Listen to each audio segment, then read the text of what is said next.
मैं कथावाचकों के लिए शब्द संबोधन कर रहा हूं। आपत्ति है, मुझे घोर आपत्ति है, सनातन के रक्षक के रूप में घोर आपत्ति है। गीत संगीत हो, भजन हो, इसके लिए मना नहीं करता। भक्त तृप्त हो, तालियां बजाएं, उसके लिए मना नहीं करता।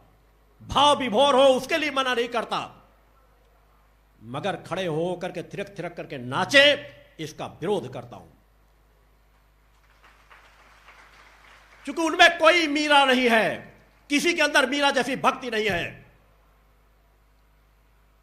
केवल अपने मनोरंजन के लिए तो बार बालाओं में को क्या वहां चले जाओ, बियर पियो, शराब पी करके अनेकों बच्चे आते हैं कथाओं में, बियर पी करके आते हैं। कोई उनके जीवनों में परिवर्तन नहीं आता। इस नाच गाने से अपने कथावाचकों को सजग होना पड़ेगा। राम की कथा हो रही, कृष्ण की कथा हो रही, कृष्ण जन्माष्टमी मना रहे हैं, नाच गाना अय्यासी के गीत गाए जा रहे हैं, डीजे बजाए जा रहे हैं, नशे में लड़के गा रहे हैं। कोई बोलने वाला नहीं, कोई आवाज उठाने वाला नहीं। अनेकों बड़े बड़े कथावाचक हैं, भक्ति भाव कहीं नजर ही नहीं आती, तपस्यात्मक जीवन नजर नहीं आता। बस 4 पोथी पढ़ ली और लोगों को पढ़ाना प्रारंभ करा दिया।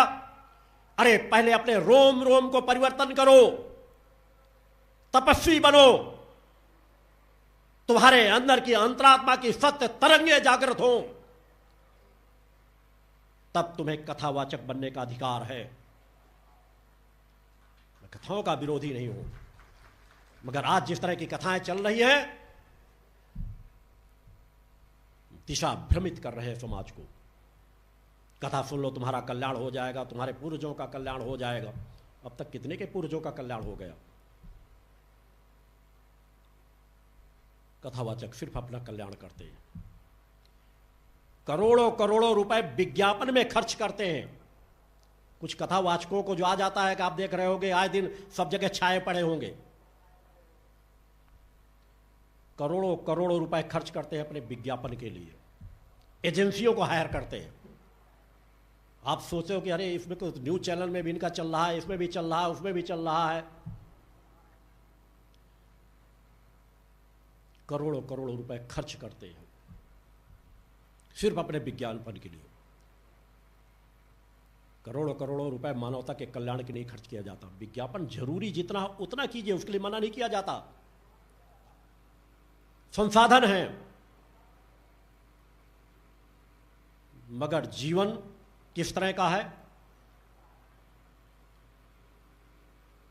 पैसा खर्च के लोगों को किस तरह गुमराह किया जाता है। सत्य का एक ज्ञान नहीं है। धर्म ग्रंथों में कह दिया जाए तो बोल नहीं पाएंगे।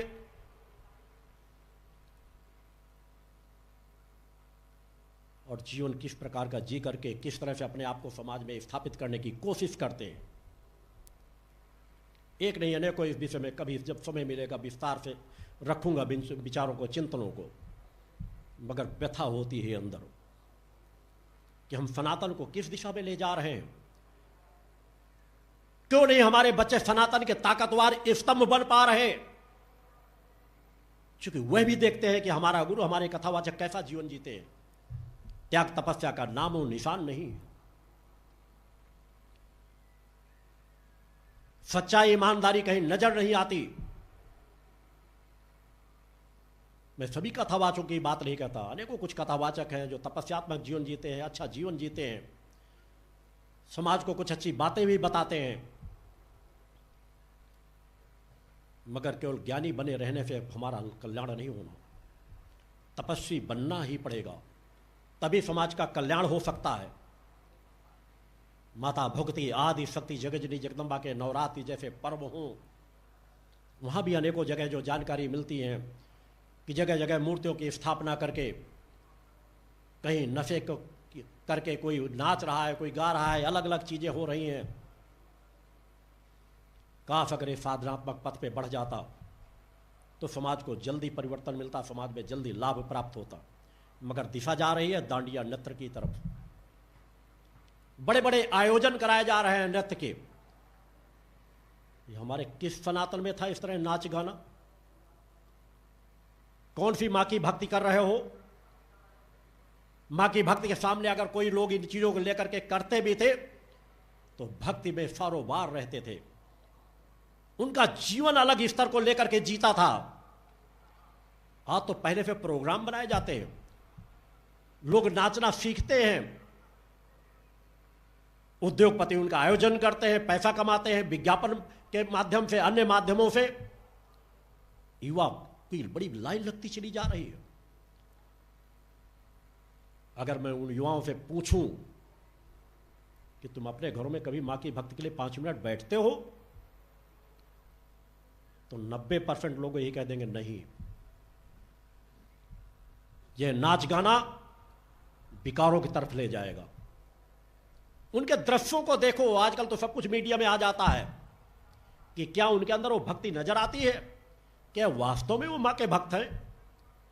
क्या इस तरह की भक्ति से हमारी सतोगुणी कोशिकाएं प्रभावक हो जाएंगी? क्या हमारी सुषुम्ना नाड़ी पे इसका अच्छा प्रभाव पड़ेगा?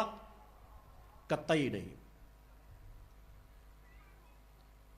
समाज को सही दिशा में बढ़ाना पड़ेगा कि 2 मिनट अपने घर में मां की आराधना, नवरात्रि जैसे पर्व हैं, लोगों को प्रेरित करो कि किसी धार्मिक स्थल में बैठकर सत्कर्म करो, मंत्र जाप करो, ध्यान करो, परोपकार के कार्य करो। अपने घर में हो तो घर में मां की आराधना करो, टूटे फूटे शब्दों में ही जो कुछ हो सके उन मंत्रों का जाप करो, उससे आपका कल्याण होगा। मगर इन पर अगर टिप्पणियां करो तो इनको बुरा लगता है। कहीं से आवाज उठे या न उठे, मेरे मंच से आवाज जरूर उठेगी।